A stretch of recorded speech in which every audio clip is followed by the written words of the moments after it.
자, 오늘의 주제 이렇게 잡아봤습니다. 주택시장은 혼돈의 시기, 우리의 올바른 선택은. 자, 왜 제가 혼돈의 시기라고 말씀드렸냐면은 최근 몇 년 동안 한 3, 4년 동안 대부분의 전문가들이 집값이 오를 거다라는 예상들을 계속 해왔죠. 그런데 최근 들어와서 지금 어떤 얘기들이 많이 나오고 있냐면은 지금 올라도 너무 많이 올랐으니까 이제는 떨어질 시기가 도래했다. 이제는 그 올라간다고 얘기했던 사람들이 지금 이제 하락을 또 점치는 사람들이 많이 있다고 합니다. 자, 그렇다면은 우리는 어떻게 이 시장이 지금 어떻게 될지 아무도 모르잖아요. 어떻게 판단을 해야 될까요? 자, 정부의 엇갈린 두 가지 인식, 제가 이렇게 적어봤는데요. 자, 서울에 주택 공급 부족하지 않다고 강하게 주장을 하다가 한 거의 4년 가까이 돼서야 이제 서울에 집이 부족해서 집값이 많이 올랐다 인정을 하기 시작했고요. 그러다 보니까 공급 확대에 주력을 지금 하고 있습니다. 공급 확대. 자, 그래서 공급 확대를 많이 하는 건 당연히 바람직한 현상이죠. 그거는 맞습니다. 그런데 반대로 한편에서는 전세자금 대출 등 추가 대출 규제 그리고 표준 임대료 도입 추진으로 수요를 억제하는 정책은 여전히 지금 고수하고 있다는 거죠. 한쪽에서는 공급을 늘리겠다라고 완화책을 피는 반면 한쪽에서는 수요 억제책을 고수하고 있어서 이 인식이 두 가지가 완전히 상반된 인식을 가지고 있다는 것입니다. 자, 대대적인 공급 확대 계획 내놓고 있지만 시장의 매물을 줄이는 매매 억제책은 계속 하겠다는 그런 거 아니겠습니까? 그래서 이게 엇갈린 두 가지 인식이 좀 문제다. 저는 그렇게 생각하죠. 자, 이거 보세요. 전세값 어디서 빌리나 국민이여 하나까지 하나은행이라는 거죠. 전세대출 손대나. 자, 전세대출을 못 받게 하겠다. 왜냐하면 그 돈을 활용해서 자꾸 갭 투자라고 집을 사니까 그것을 차단하겠다. 지금 이런 얘기인데 물론 그런 것을 가지고 갭 투자로 활용할 수도 있지만 가장 근본적인 거는 이 서민들이죠. 그래서 전세대출은 자금 여력 부족한 젊은 층이 가장 많이 활용을 하겠죠. 그래서 이것을 막아놓으면은 전세대출 막아놓으면은 주거 안정성, 서민 주거 안정을 해칠 우려가 크다. 지금 이런 얘기입니다. 그리고 거기에 가장 큰 피해자는 무주택 실거주다. 수요자. 가장 큰 피해를 입겠죠. 물론 어떤 정책을 하다 보면은 이 밝은 면과 어두운 면이 있잖아요. 그런데 저는 그렇게 좀 봤으면 어떨까 싶어요. 밝은 면이 많다면 어두운 면이 조금 있더라도 그것을 인정해주고 가는 거죠.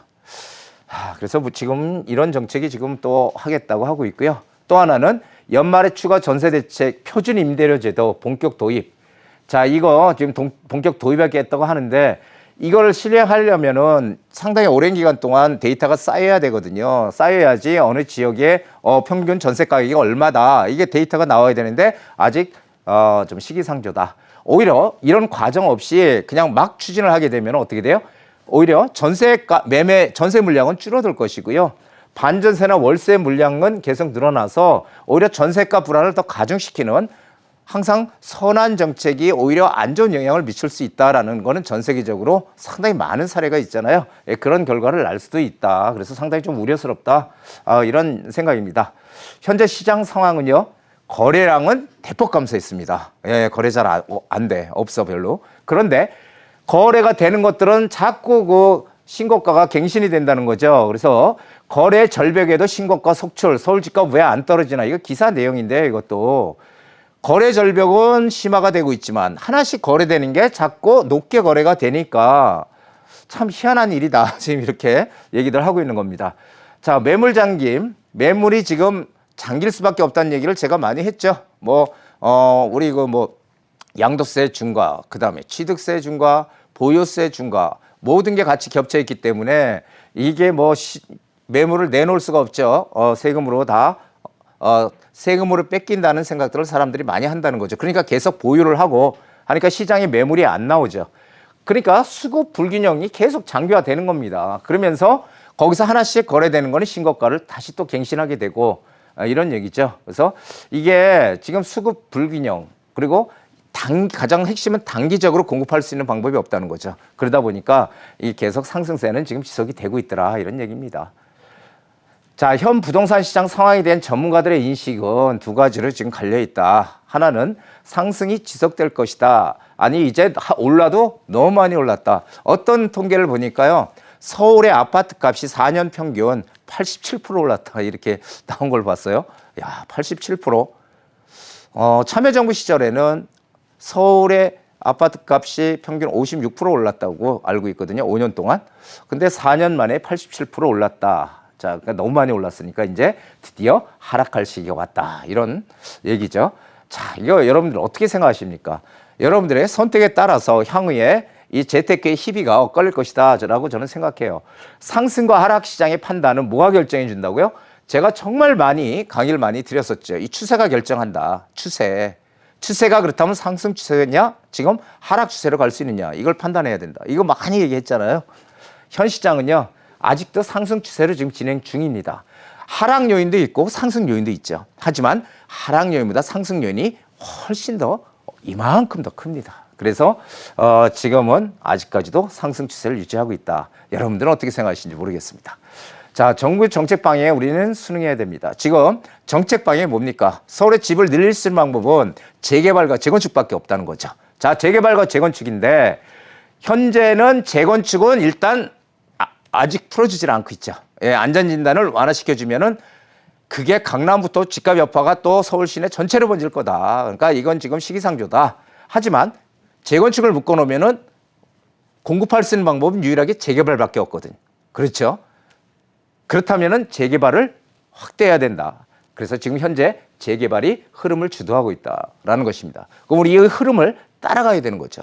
자, 서울시에서 뭐라고 했어요? 매년 재개발 구역 25개씩 지정하겠답니다. 이 의미를 우리가 정확하게 봐야 돼요. 25개씩 지정하겠다는 의미는 서울에 여태까지는 별 볼 일 없었다 이렇게 얘기할 수 있었던 지역일지라도 모든 저층 주거지들, 노후된 저층 주거지는 모두 대상 지역에 포함이 된다는 뜻입니다. 이게 우리한테 시사해 주는 겁니다. 그러면 우리는 어떻게 해야 돼요? 앞으로 재개발이 진행이 될 수 있는 구역들을 눈여겨봐야 된다는 거예요. 지금 막 동의서 걷고 있는데 안 된다는 겁니다. 자, 이거 보세요. 현재 진행하고 있는 지역이 아닌 앞으로 할 수 있는 지역으로 들어가야 된다. 이 얘기는 뭐냐면요. 동의서를 걷고 있는 지역 피해라. 이건 뭐냐면은 지금 이름이 이제 지금 바뀌었죠. 뭐 신석 통합기획인가 그 개발 이렇게 이름이 바뀌었는데 그게 이제 이 오세훈표 재개발이라고 해서 공공기획 민간 재개발이라고 본래 했었죠. 이 재개발이 9월 23일을 기준으로 해서 한 달 동안 재개발하고 싶은 지역들 신청하라고 지금 했습니다. 그런데 지금 많은 그 재개발 가능한 지역들이 동의서를 걷어서 한 달 내로 다 지금 내려고 하고 있어요. 자, 그렇다면 그런데 지금 들어가 가지고서는 만약에 내가 들어간 지역이 지정이 돼버리면은 9월 23일 날 이전에 샀어야 되는데 이후에 샀기 때문에 현금 청산 될 수 있거든요. 그래서 지금 이런 지역은 피해야 되는 겁니다. 그러면 어떻게 해야 돼요? 앞으로 개발이 될 수 있는 낡은 저층 주거지 거기다가 더 금상첨화라면은 역세권이어야 된다는 거예요. 이게 역세권 저층 주거지가 개발 1순위라는 것입니다. 이것을 잘 머릿속에 두셔야 된다는 거죠. 자, 그리고 또 하나, 이건 팁이에요. 노후 주거지 주변에 어떤 그 낙후된 동네 주변에 그 옆에 막 재개발이 슬슬 진행이 되고 있어요. 똑같이 노후된 지역이었는데 그렇다면은 그 낙후된 지역도 결국은 빠르게 개발할 수밖에 없습니다. 장인 뉴타운이 그렇잖아요. 장인 뉴타운 15개 구역으로 진행을 하다가 상당 부분 해제가 됐지만 결국은 지금은 다 같이 진행하죠. 자, 투자 포인트. 노후 주거지 바로 주변. 재개발이 진행이 되는 곳 바로 주변에 가야 된다는 거예요. 바로 주변에. 그러면 거기도 개발이 될 수 있다. 이런 얘기입니다. 자, 여기까지 강의를 하고요. 오늘의 명언입니다. 운은 계획에서 비롯된다. 부동산 이 투자 성공도 운이 따라야 되는 거 맞습니다. 예, 그래서 옛날에 졸부, 벼락, 그냥 별로 그렇게 갑자기 그냥 떼돈 벌고 이런 거 있지만 요즘은 그런 거 없죠. 요즘 어떻게 돼요? 철저한 어떤 계획과 노력과 공부가 있어야 되는 거예요. 부동산은. 그래야지 어떤 사람이 어떤 전문가가 얘기를 하더라도 이 말이 맞는 방향인지 틀리는 방향인지 판단할 수 있거든요.